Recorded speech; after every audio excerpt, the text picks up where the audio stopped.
Arrest in the sense సగం ఇదైనట్టే కదా. Okay Ravishankar గారు, ఇప్పుడు అయ్యన్న పాత్రుడు అన్న మాటలని అనుకున్నాం, ఓడిపోయాడే కానీ చచ్చిపోలేదని.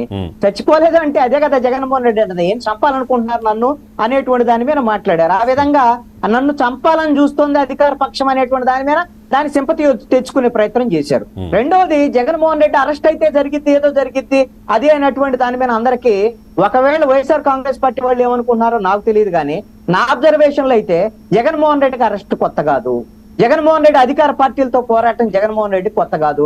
నాకు తెలిసి ఇప్పుడు మారినటువంటి జగన్మోహన్ రెడ్డి ఏమైనా భయపడుతున్నాడేమో తెలియదు.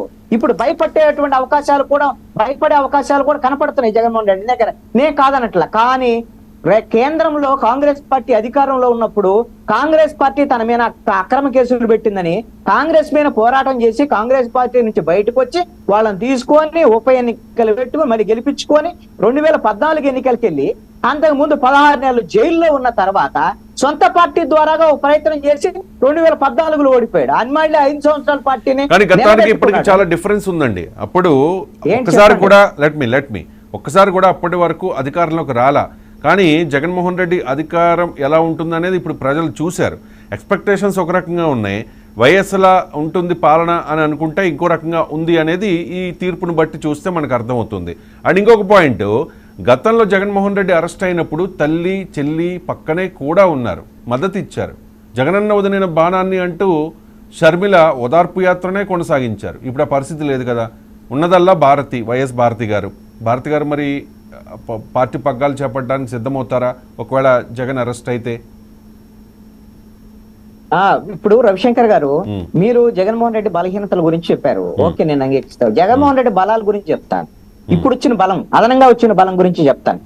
అధికారంలోకి వచ్చిన తర్వాత జగన్మోహన్ రెడ్డి ఆయన పార్టీ పెట్టే సమయానికల్లా అప్పటికే ఆయన మీద క్విట్ ప్రోకోకు సంబంధించినటువంటి ఆరోపణల మీద ఇన్ని ఇబ్బందులు వచ్చినా ఎందుకు పార్టీ నిలబెట్టుకున్నాడు, జైలుకి వెళ్ళి ఎలా నిలబెట్టుకున్నాడు, రాజకీయాల్లో ప్రధానమైనటువంటిది డబ్బు ప్రధానమైనటువంటి అంశం రాజకీయాల్లో.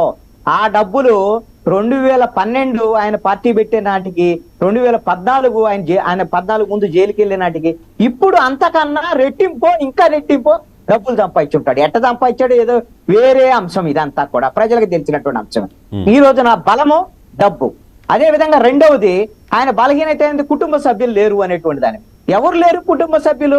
విజయం ఇప్పుడు ఎవరితో ఉంది? జగన్మోహన్ రెడ్డితో ఉంది. మీరు మొన్న వైఎస్ఆర్ జయంతి సందర్భంగా చూశారు. అవసరం అనుకుంటే విజయలక్ష్మి తనతో ఉన్నట్టుగా ఆయన ప్రకటించుకుంటాడు, ఆవిడ కూడా ప్రకటించింది. విజయమ్మ గారు జగన్ తో ఉన్నది ఎన్నికల ఫలితాలు వచ్చిన తర్వాత నుంచా ముందు నుంచే ఉన్నారా? అసలు జగన్మోహన్ రెడ్డికి వ్యతిరేకంగా ఒక్క రోజు కూడా ఒక్క మాట కూడా విజయమ్మ మాట్లాడిన మాట లేదు. షర్మిల ఒకవైపు జగన్మోహన్ రెడ్డిని సొంత అన్నను ఉద్దేశించి షర్మిల అన్ని మాటలు మాట్లాడుతుంటే, అన్ని ఆరోపణలు చేస్తూ ఉంటే కనీసం విజయమ్మ వారించే ప్రయత్నం ఆఫ్ ద రికార్డ్ అయినా చేయలేదు కదా. అందుకే కదా చేయాల్సిన అవసరం లేదు. అందుకనే నాకు ఇప్పుడు జరగాల్సింది జరిగిపోయిన తర్వాత పక్క నుండి ఉపయోగం ఏముంటుంది చెప్పండి. అందుకనండి ఆవిడ జగన్మోహన్ రెడ్డికి వ్యతిరేకం కాదు.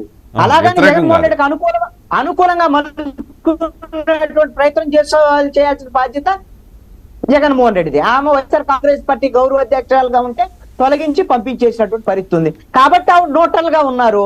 అదే విధంగా మొన్న షర్మిలాని గెలిపించమని కూడా విజయమ్మ మాట్లాడారు. దాంట్లో ఎటువంటి సందేహం లేదు. అలాగనే వైఎస్ఆర్ కాంగ్రెస్ పార్టీకి వ్యతిరేకంగా అనుకోవాల్సిన లేదు. అవినాష్ రెడ్డిని ఓడించడం అనేటువంటిది వాళ్ళ లక్ష్యం ఆ రోజున, అంతే తప్ప జగన్మోహన్ రెడ్డికి వ్యతిరేకం కాదు. రెండో